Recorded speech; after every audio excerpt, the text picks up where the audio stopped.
Good day, everyone. I'm Liza Inamia, a third-year BS Ed English. Today, I will be discussing the short story To Room 19 by Doris Lessing. Before I will discuss the story, who is Doris Lessing? Doris Lessing, 1919 to 2013, was a prolific British writer, and she was best remembered as a novelist, poet, and short story writer. When she was awarded the 2007 Nobel Prize in Literature, the Swedish Academy described her as the epicenter of the female experience, who with skepticism, fire, visionary, and power subjected a divided civilization to scrutiny.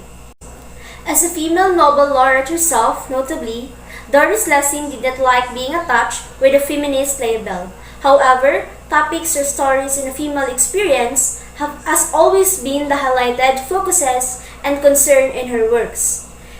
And she has successfully created many unforgettable female images in English literature, including Mary Turner, The Grass is Singing, and Anna Wolf in The Golden Notebook.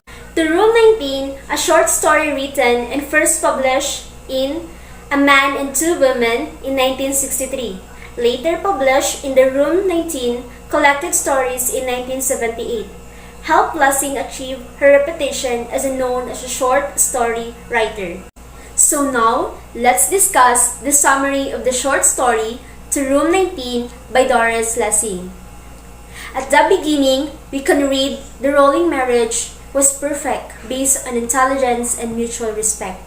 Susan and Matthew Rawlings have been stably married for 12 years, are regarded by their friends as a successful couple, having everything they had wanted and had planned for. So, they are thought to have guarded their marriage in intelligence. And because of Matthew's well-paid job, Susan and Matthew belong to the upper middle-class family, raise 4 children, and live in a garden house. For the sake of a normal life, or a family life, Susan quits her job to be a mother at home. She becomes a responsible mother and wife. So she does not have time to experience the sense of freedom. Until Susan's youngest children go to school, she feels that he has a chance to live her own life. But she also feels nothing worthy to do and never has spare a moment to herself.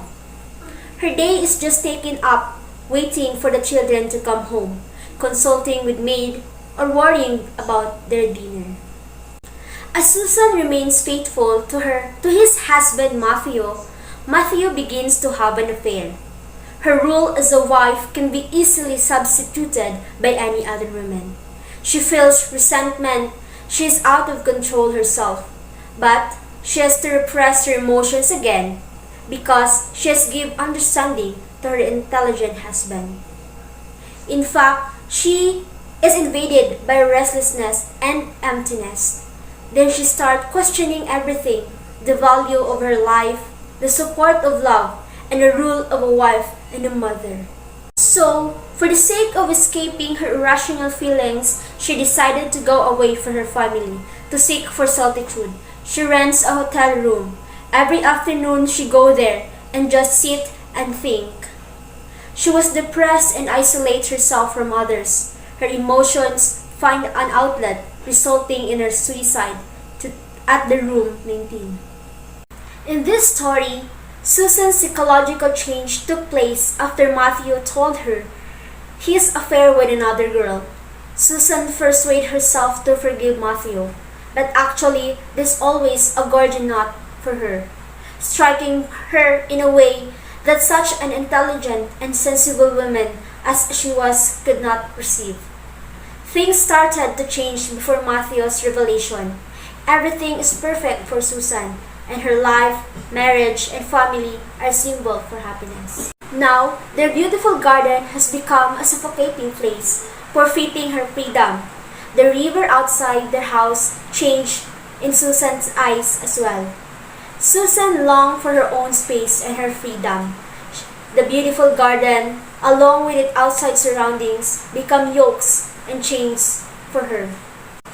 To Room 19 was published in 1963, where the feminist movement was in its climax.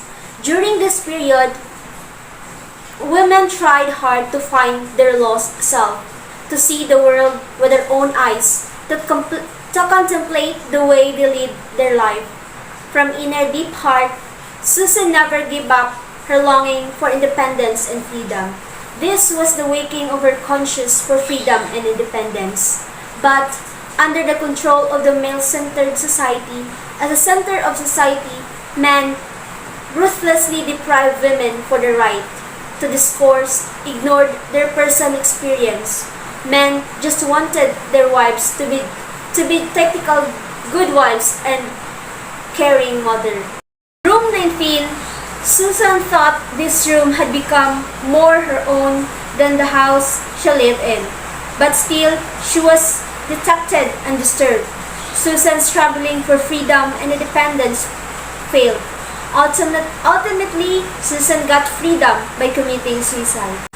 The Room 19 vividly shows us the authentic and common living condition of modern with its unique artistic charm. Susan, just like other women, suffered a lot from the male-centered society, which deprived rights to go out to search and receive intellectual improvement. Thus, limited in view and money, they have no real power in the outside world and no place in decision-making.